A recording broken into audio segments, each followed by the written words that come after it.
This is a new series where I analyze fictional propaganda. I am first going to start off with something from Warhammer 40k. This is all about sacrifice.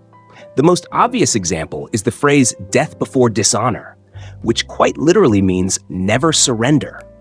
It glorifies the idea that giving up is worse than dying.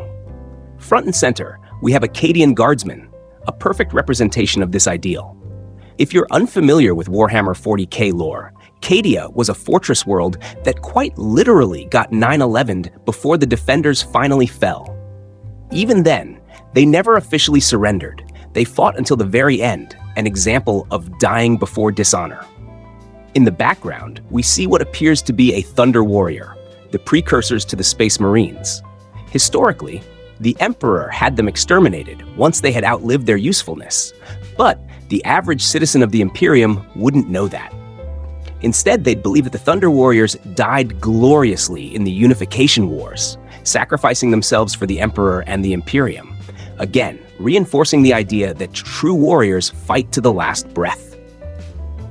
Another detail is the skull in the foreground, which appears to have a chaos symbol on it. This sends a very clear message. Even if you die, your sacrifice was not in vain, because you fought against the ultimate enemy of humanity. Of course, in reality, most sacrifices in the 40k universe are meaningless, but from a propaganda perspective, it's great.